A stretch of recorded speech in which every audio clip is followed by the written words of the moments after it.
Tú fuiste el verbo en el principio, unigénito de Dios. El misterio de tu gloria, revelado en tu amor. Cuán hermoso su nombre es, cuán hermoso su nombre es, el nombre de Jesús, mi Rey. Cuán hermoso su nombre es, nada se iguala a él. Cuán hermoso su nombre es, no hay otro nombre.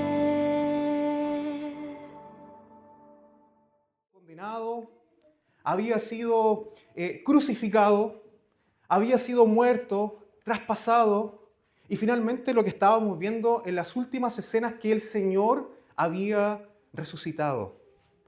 Y en el último domingo, de hecho, habíamos visto cómo es que el Señor, después de su resurrección, se había manifestado a algunas personas. Se había manifestado delante de María Magdalena, y posteriormente, estando los discípulos del Señor reunidos, encerrados, el Señor se había aparecido en medio de ellos. Pero cuando el Señor se aparece en medio de ellos, no estaban todos los discípulos reunidos, sino que había uno que faltaba. ¿Se acuerdan quién era? Recién lo leímos. Se trata de la historia de Tomás. Y lo primero que vemos en el versículo 24 es que cuando Tomás, que no estaba con los discípulos, se acerca, llega a este punto de comunión donde estaban todos los discípulos, lo primero que hacen los discípulos naturalmente es manifestarle lo que recientemente había acontecido. Tomás, hemos visto al Señor. Tomás, el Señor estuvo con nosotros. Esta fue evidentemente la noticia que los discípulos del Señor dieron primeramente a Tomás cuando éste llegó a estar reunido con ellos.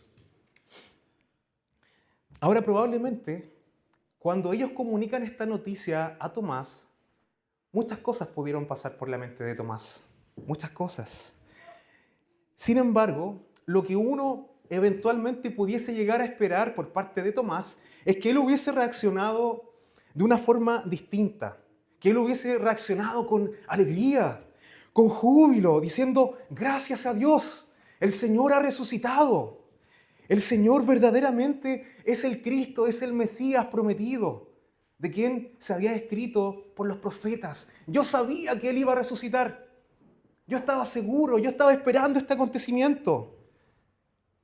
Pero sabemos que esa no fue la reacción de Tomás, sino que muy por el contrario, lo que vemos es que Tomás se niega rotundamente a creer en el evento de la resurrección. Es más, él dice de que no se conformaría solamente con ver a Jesucristo, sino que él también exige o demanda pruebas o evidencias de su resurrección. Porque él dice: yo no voy a creer a menos que si no viere en sus manos la señal de los clavos y metiere mi dedo en el lugar de los clavos y metiere mi mano en su costado, yo no voy a creer. Curiosa la respuesta del discípulo de Tomás. No sé si ustedes tienen la percepción de que Tomás era un discípulo escéptico, incrédulo, ¿verdad? Ahora lo que yo quiero en esta mañana es, no quiero que nosotros tengamos a Tomás con una mirada crítica, sino que muy por el contrario, lo que yo quiero que hagamos esta mañana es que empaticemos con Tomás, que nos pongamos en los zapatos de Tomás. Porque definitivamente Tomás tenía muchas razones para no creer en el evento de la resurrección. Veamos algunas. Ahora, es muy importante que nosotros tengamos presente o tengamos en cuenta que Tomás no era el único discípulo que tenía incredulidad o que era escéptico respecto de la resurrección del Señor Jesucristo. No, porque ustedes recordarán que cuando el Señor Jesucristo se aparece en medio de los discípulos, ellos estaban encerrados, ellos tenían miedo. Ellos estaban confundidos, estaban turbados y tenían temor que les pasase lo mismo que le pasó a su maestro, a través de la persecución, que los pudiesen perseguir para asesinar. En otras palabras, los discípulos también eran incrédulos porque ellos no estaban esperando el evento de la resurrección de Jesús. Es más, el capítulo 24 el capítulo 24 del Evangelio de Lucas nos da mayores detalles respecto de este acontecimiento. ¿Y qué es lo que nos dice? Nos dice de que cuando María Magdalena y otras mujeres se acercan a la tumba de Jesucristo, ellas llevaban especias aromáticas. Lo que ellas querían era perfumar el cuerpo del Señor, una práctica de aquella época para impedir que el hedor de aquella persona que había fallecido, aquel difunto, no se expandiera más, ¿verdad? Una práctica de la época, pero cuando ellas llegan a dejar estos inciensos, estas especies aromáticas a la tumba de Jesucristo, se encuentran con que la tumba estaba vacía. Se encuentran con que la piedra había sido removida. Y en ese momento nos dice el Evangelio de Lucas que se aparecieron dos varones con vestiduras resplandecientes y le dicen: ¿a quién buscan? ¿A quién buscan? Jesús no está aquí. ¿Por qué buscáis entre los muertos al que vive? No está aquí, sino que ha resucitado. Esto fue la declaración que dieron estos dos ángeles a María Magdalena y a las mujeres que la acompañaban. ¿Qué hizo María Magdalena? ¿Qué hicieron estas mujeres? Fueron y corrieron ante los discípulos del Señor que estaban reunidos y les dijeron esta noticia: hemos visto a dos ángeles y nos han anunciado que el Señor ha resucitado. ¿Y cuál fue la reacción de los discípulos? Según el Evangelio de Lucas, dice que una vez que las mujeres les dieron las nuevas a los apóstoles, verso 11 del capítulo 24, mas a ellos les parecía locura. Les parecía locura las palabras de ella y no le creían. No le creían. Y aquí estamos hablando de los otros 11 discípulos. En otras palabras, Tomás no era el único escéptico. Tomás no era el único que manifestó incredulidad.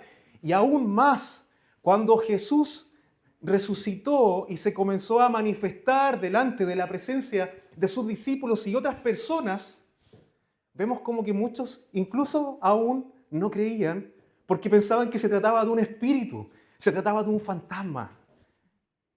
Ahora la pregunta que nosotros nos podemos hacer es: ¿cuál es la razón del por qué ellos no querían o no podían creer en el evento de la resurrección?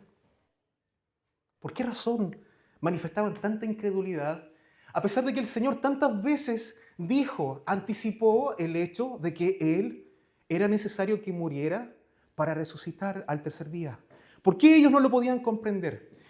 Y hay distintas razones. Hablemos especialmente de la situación de Tomás, pero también vamos a hablar de un factor teológico. Hay razones teológicas, hay razones bíblicas del por qué ellos no podían concebir la idea del Cristo que haya muerto y posteriormente resucitado. Primeramente, más allá de la experiencia, teológicamente los judíos no podían concebir la idea de un Mesías muerto. Esto era algo que no podía caber dentro de su entendimiento o de su teología, ni mucho menos tratar de comprender el hecho de que su Mesías había muerto de la forma en cómo murió. Esto era algo increíble para ellos porque el Señor murió de una forma indigna. El Señor murió de una forma sanguinaria, despiadada, catastrófica. Y la ley, para los judíos, la Biblia, las Escrituras, decía incluso: maldito aquel que es colgado. Entonces es absolutamente contradictorio el hecho de que el Mesías prometido habría de morir además como un maldito, colgado en un madero. Por tanto, teológicamente ellos no podían concebir, en primer lugar, el hecho de que su Mesías habría de fallecer. Muy por el contrario, lo que ellos estaban esperando era un Mesías salvador, era un Mesías guerrero que les daría conquista, que les daría dominio, triunfos, victoria, un reino, un imperio. Eso era lo que ellos estaban esperando respecto del Mesías. ¿Se acuerdan hace un par de semanas atrás cuando vimos la entrada triunfal del Señor en Jerusalén? ¿Se acuerdan cuando iba montado en un burrito? ¿Se acuerdan? Y cuando las personas tomaron las hojas de las palmas y alzaban las hojas de las palmas y gritaban, bendito el que viene en el nombre del Señor, Hosana, gritaban. Este acontecimiento fue escrito 500 años antes por el profeta Zacarías. Y observen lo que dice la profecía, para que podamos comprender un poco la mente de Tomás. Dice Zacarías 9, versículo 9, alégrate mucho, hija de Sión, da voces de júbilo, hija de Jerusalén. He aquí, tu rey vendrá a ti, justo y salvador, humilde y cabalgando sobre un asno, sobre un pollino hijo de asna. Y observe lo que dice a continuación la profecía. Y los arcos de guerra serán quebrados y hablará paz a las naciones. Y su señorío será de mar a mar y desde el río hasta los confines de la tierra. Esta era la profecía. Por tanto, ellos, bajo este entendimiento de la profecía acerca del Mesías, ellos interpretaban que su señorío iba a ser extenso en todo el mundo. Ellos interpretaban de que había de ser un reinado. Pero no se trata de que la profecía falló, sino que se trata de que el hombre falla a través de su interpretación bíblica. ¿Por qué? Porque ellos creían de que este reino iba a ser un reino terrenal y no entendían que iba a ser más bien un reino espiritual. Y ellos también creían de que el Mesías sería inmortal. Ellos creían que el Mesías no podía morir. Observen esta profecía tan conocida de Isaías capítulo 9, verso 6, cuando dice, porque un niño nos es nacido, hijo nos es dado, y el principado será sobre su hombro, y se llamará su nombre admirable, consejero, Dios fuerte, Padre eterno, príncipe de paz. Y lo dilatado o lo prolongado de su imperio y la paz no tendrán límite sobre el trono de David y sobre su reino desde ahora y para siempre, para siempre. Entonces el Mesías, bajo el entendimiento judío, no podía morir, no podía fallecer, y por eso es que era tan difícil comprender esta situación para la mente de un judío. En otras palabras, los judíos, en otras palabras, Tomás, lo que esperaba era de que el Mesías los iba a librar de sus enemigos. En otras palabras, los iba a librar de Roma y de su ejército. El Mesías lo que realmente tenía que hacer era destruir a Roma y su ejército. Pero paradójicamente, fue Roma quien destruyó al Mesías a través de una muerte de crucifixión, un método cruel y despiadado que los romanos tenían reservado para los peores delincuentes y enemigos del imperio. Esto era una contradicción que ellos no podían entender. Pero las razones de Tomás no eran solamente de carácter teológico, sino que también eran razones de carácter emocional. ¿Por qué eran de carácter emocional? Porque tenemos que recordar que Tomás estuvo 40 meses cohabitando con el Señor. 3 años y medio aproximadamente, Tomás había creído de que Él era el Mesías, que Él era el Señor. Lo había seguido por todo lugar. Lo había visto transformar el agua en vino.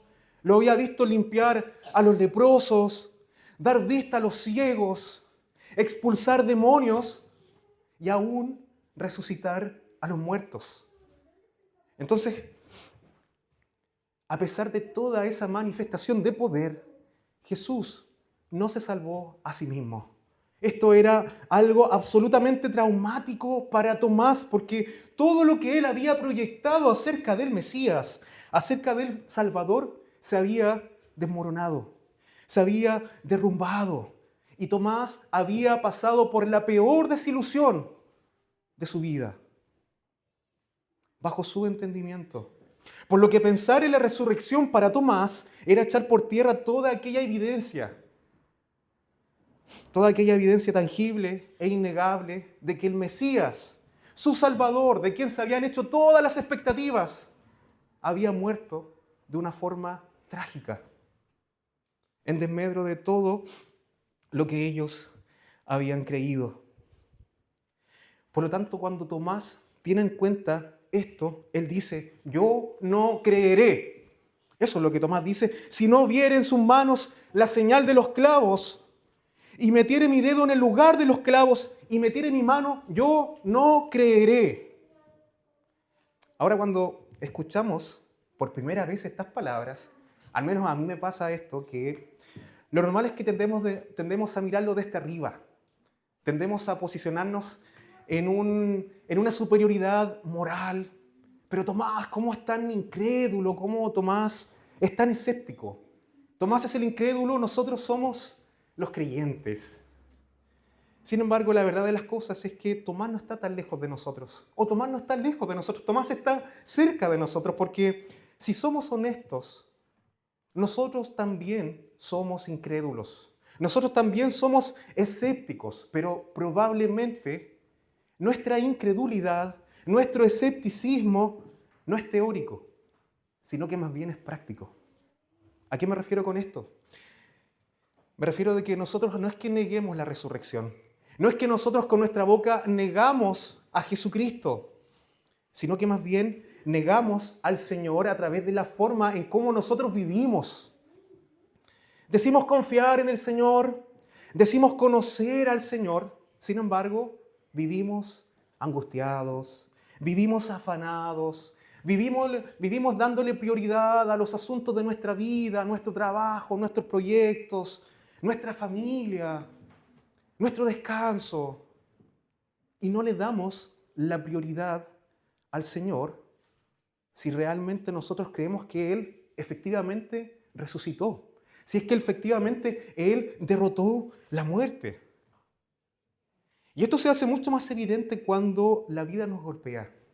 Esto se hace mucho más evidente cuando oramos y no hay respuesta, cuando esperamos y las cosas no cambian o se ponen aún más difíciles.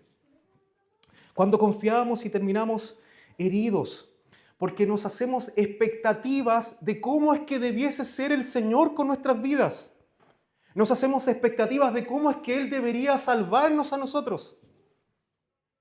Nos hacemos ilusiones a través de una falsa aplicación de las Escrituras o un falso o un errado entendimiento de cómo es que nosotros debiésemos comprender a la persona de Jesús, nuestro Dios. Y por eso que la pregunta que nosotros podemos hacer, ¿en qué área de tu vida y en qué área de mi vida estamos siendo como Tomás?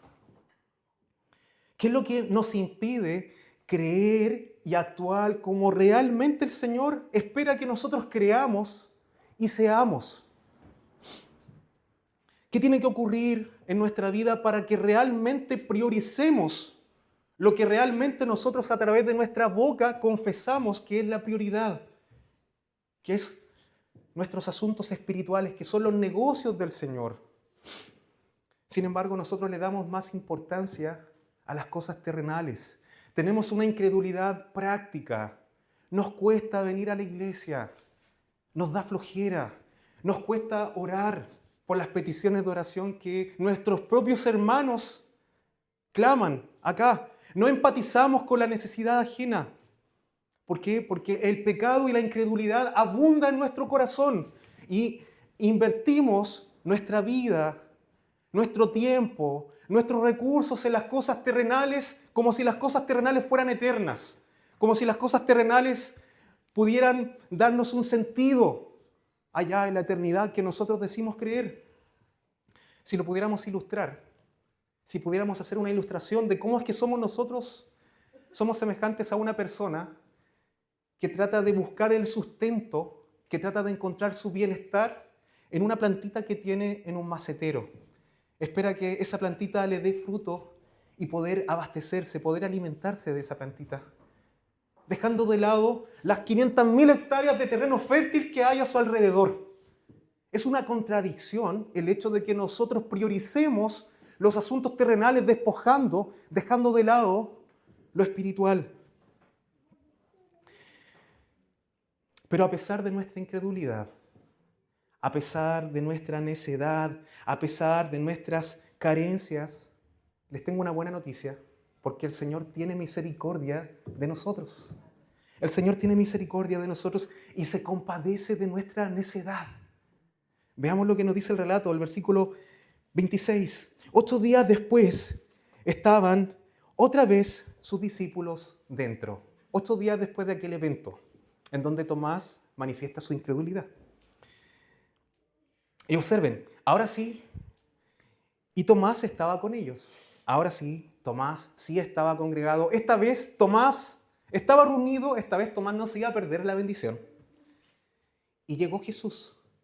Y estando nuevamente, ojo, nuevamente las puertas cerradas, seguían escondidos, el Señor se puso en medio de ellos y los bendijo y les dijo: la paz sea en ustedes, mis hermanos, paz a vosotros. Y aquí viene la parte bonita, versículo 27. Luego vio fijamente a Tomás y le dijo: Tomás, Tomasito, pon aquí tu dedo y mira mis manos y acerca tu mano y métela en mi costado. Y no seas incrédulo, sino creyente. Lo hermoso de esto es que cuando el Señor se manifiesta, se aparece ante Tomás, Él no va a condenar a Tomás, sino que Él va a restaurarlo. A pesar de toda la incredulidad manifestada por Tomás, todo su escepticismo, y a pesar de que Él hizo tales declaraciones, el Señor viene a restaurar a Tomás. Y aquí hay algo implícito, hermanos, porque esto es algo profundamente consolador, porque a veces nosotros pensamos que el Señor no está.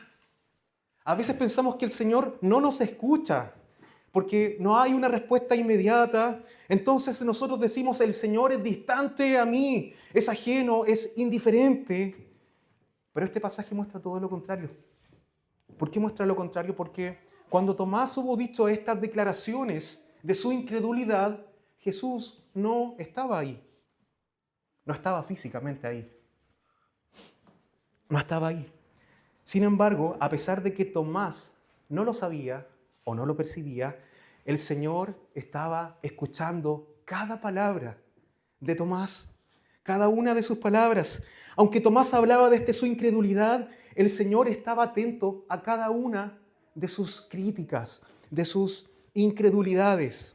Por esto, tenemos que recordar de que cuando nosotros creamos que el Señor no está, el Señor sí está ahí. Aunque no lo veas, el Señor está ahí. Aunque no lo sientas, el Señor está ahí. Él está. Aunque pienses que tus palabras caen en el vacío, Él te está escuchando. Incluso cuando tu corazón habla con duda, con escepticismo, incluso cuando tu fe es débil, incluso cuando de ti no sale adoración, sino que sale cuestionamiento, el Señor no se aparta. El Señor no se desatiende, el Señor no se aleja, sino que permanece cercano, permanece atento, y tarde o temprano el Señor vendrá a tu encuentro. De la misma forma en como lo hizo con Tomás. Porque nuestro Dios no es un Dios distante, no es un Dios indiferente, es un Dios que oye y que conoce lo profundo de nuestro corazón. Y que aún en medio de nuestra incredulidad, Él sigue obrando con paciencia, con misericordia, con gracia, con restauración, en favor nuestro. De la misma forma en como lo hizo con Tomás, con toda la paciencia que tuvo con Tomás. Y ahora, ¿cuál fue la reacción de Tomás? ¿Cuál fue la reacción de Tomás? Versículo 28, entonces Tomás respondió y dijo, yo me imagino esta escena, cuando Tomás ve por primera vez al Señor Jesucristo después de resucitado y después de toda esa incredulidad, lo quedó mirando con los ojos brillantes, asombrado, y yo me imagino que cae a tierra, cae de rodillas y dice, Señor mío y Dios mío. Esto no es una reacción solamente. Esto no es solamente una mera declaración por parte de Tomás, sino que lo que él está haciendo es estar confesando algo. Porque aquí toda la incredulidad que Tomás había tenido, todos sus miedos, todas sus dudas, todas sus desilusiones se habían desmoronado en un segundo.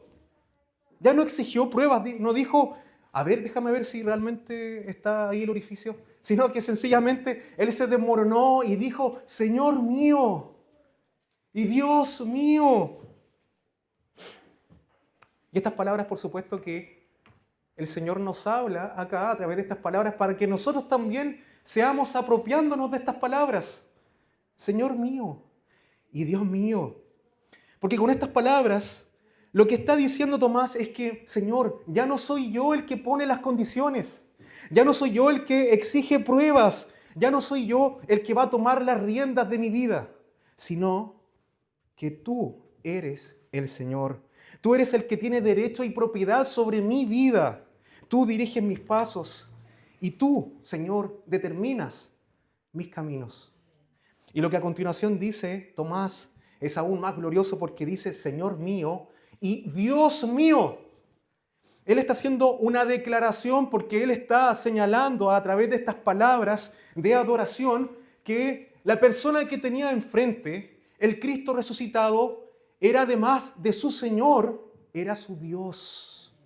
Algo que confrontaba la teología judía por su monoteísmo o por su entendimiento del monoteísmo, porque nosotros también somos monoteístas, creemos en un solo Dios, pero está reconociendo que la segunda persona de la Trinidad estaba enfrente de él, diciendo, Dios mío, no eres solamente un maestro admirable, no eres solamente un profeta enviado, no eres solamente mi rabino, eres mi Dios, eres mi Señor, quien tiene autoridad sobre mi vida, tiene autoridad sobre la vida y sobre la muerte.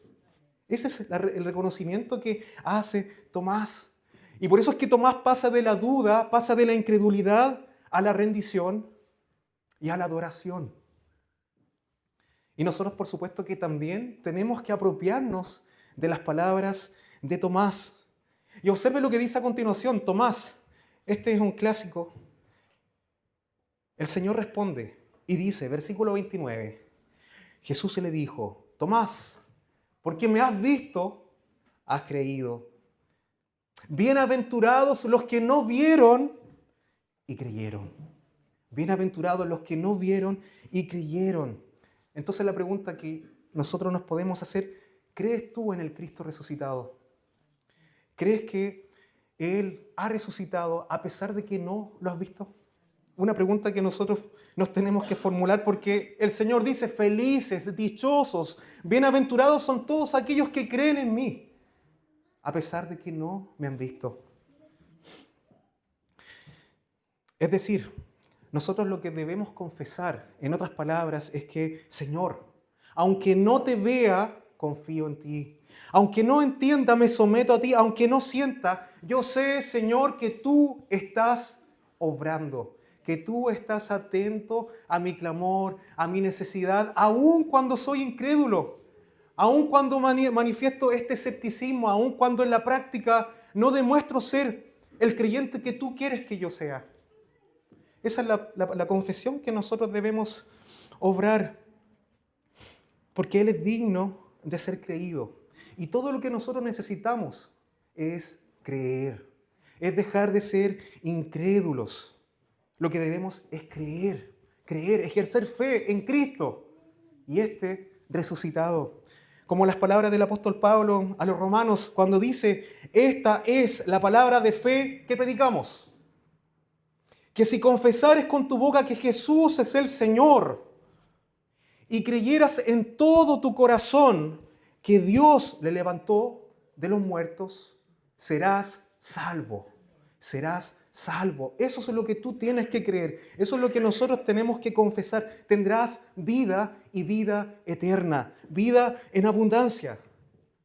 Y en el mismo sentido, Juan, para ir cerrando, dice en los últimos 2 versículos de nuestro pasaje, hizo además Jesús muchas otras señales en presencia de sus discípulos, las cuales no están escritas en este libro. Pero estas se han escrito para que creáis que Jesús es el Cristo, el Hijo verdadero de Dios, y para que creyendo tengáis vida en su nombre. Por lo tanto, la exhortación, la invitación final de nuestro pasaje es que dejemos la incredulidad, dejemos el escepticismo de lado. No seamos como Tomás, a pesar de que podamos empatizar con él, dejemos nuestra incredulidad práctica de lado y seamos creyentes. Y que esa fe que nosotros decimos profesar se demuestre a través de una fe práctica, de una fe consecuente, priorizando y poniendo en primer lugar los asuntos que realmente importan en nuestra vida. Dejemos de afanarnos o priorizar las cosas de este mundo, porque el Señor es el que se hace cargo de las demás cosas de este mundo y Cristo es la verdad. Cristo es el camino y Cristo es la vida. Oremos, hermanos. Señor, te damos tantas gracias.